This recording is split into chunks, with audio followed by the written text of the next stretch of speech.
Welcome back to the Deep Dive. We are hitting the ground running today, right after the international break, and our stack of sources is just laser focused on one team, one fixture, Manchester United hosting Everton. Yeah, and this isn't just any game, is it? For anyone tracking those European spots, this feels like the starting gun for the rest of their season. It kicks off what all the analysts are calling a definitive make-or-break sequence of matches. That's it, exactly. So our mission today really is to unpack the whole situation. We'll look at the Everton match, the tactics, the team sheet, but then we need to zoom out. We need to assess this huge 10-game run that's coming up and what it really means. And the sources we've got, they're mostly fan analysis, some internal club tracking, but they have these crucial little nuggets in them, both statistical and strategic. They really do. They cut through a lot of the noise. So the key insight to start with, the thing that sets the whole stage, is that United had, statistically, the toughest start in the entire Premier League. Without a doubt. They faced 4 of the top 6 contenders right away. So now the narrative flips. They're looking at what the sources are calling the most manageable 10-game run they'll get all season. This is where they have to climb the table. The time for talking about potential is over. It's about getting points on the board. Precisely. And if you look at their form just before the break, the data is, well, it's interesting. 5 games unbeaten. 3 wins, 2 draws. Sounds pretty solid. It sounds solid, but the momentum narrative is a bit more complex. I mean, the sources really debate whether those last 2 draws, where they drop points from winning positions, actually sort of dampen the mood. So it's a weird kind of momentum, not losing, but not quite winning either. Exactly. But the general mood is still described as way better than it was before the last international break. Okay, so why is that, if they kind of stumbled into the break with those draws? It seems to connect directly to off-field stuff. The analysis suggests the team needed a change of mindset. And that shift was apparently kicked off by the Jim Ratcliffe interview. That clarity around the ownership future. Ah, so it's a psychological thing. A pressure release. That's the nugget, yeah. His comments basically reset expectations. It wasn't about demanding glory right now, it was about long-term stability. And it seems that he just freed the players from all that noise, all that pressure. Which makes total sense. And that new confidence must be getting a boost from the international break itself. We saw a few players come back flying. We really did. I mean, look at Bruno Fernandes. Yeah. Absolutely vital for them creatively. And he goes and scores a hat-trick for Portugal. That's infectious. And on the defensive side, Zeno Lemons had a great break. A very successful break. Clean sheet, a win on his debut for Belgium. It just continues what's been a very good season for him whenever he's had the chance. Looking sharp. And Diogo Dalot, too. He was part of a big win for his national side. And I just want to stress this for you, the listener, because there's always a bit of chatter about this. Dalot is Portuguese. Fantastic player, fixture for them, but definitely not Dutch. Thank you for that crucial clarification. So the vibe is positive, and they're coming back to Old Trafford. And that's the home fortress factor. A really key nugget here. United has been, really good at home this season. They really have. We saw that big win against Chelsea, even if they were down to 10 men. And the Sunderland win. The sources highlight that one because, honestly, not many teams have beaten Sunderland this season. They are tough to break down. So that home form is the launch pad for this whole 10-game run. It has to be.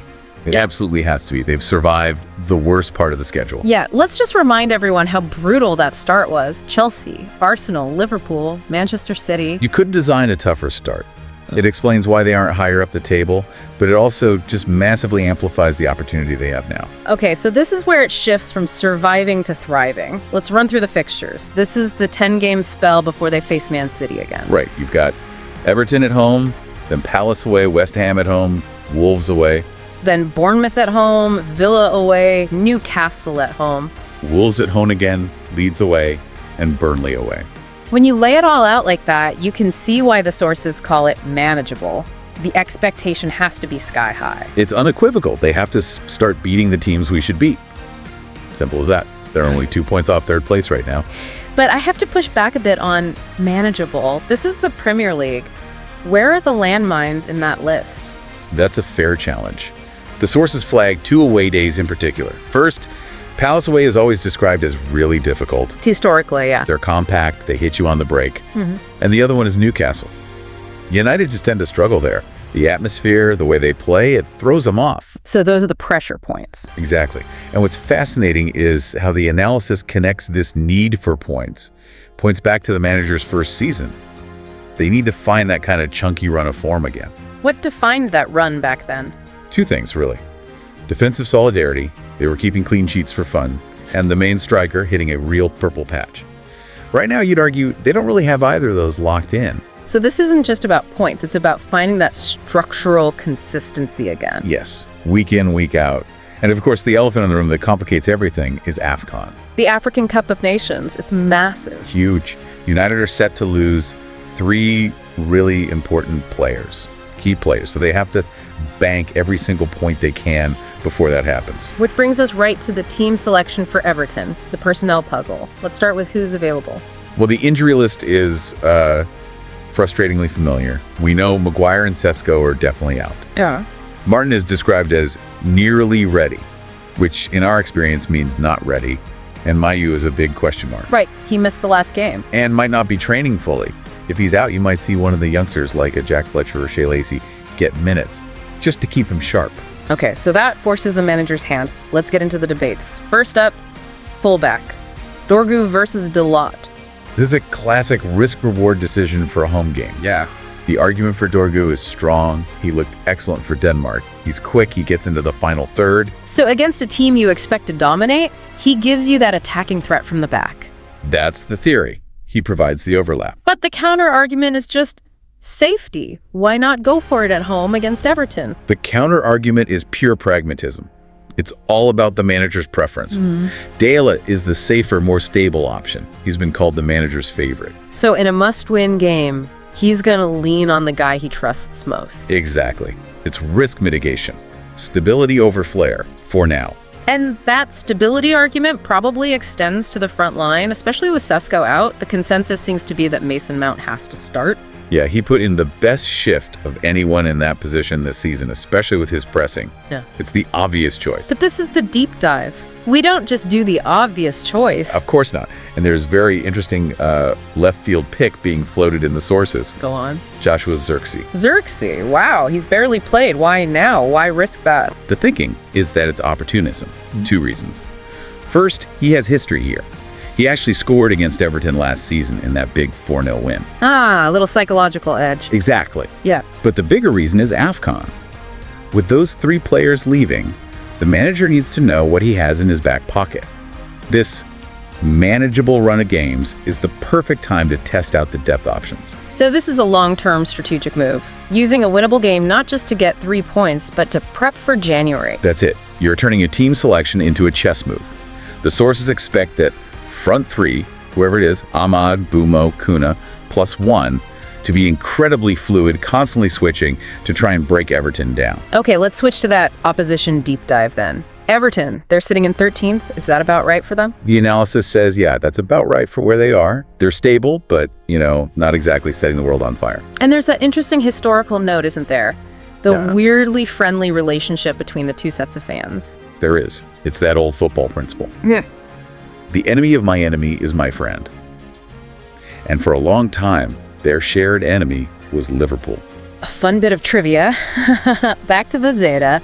What about their form right now?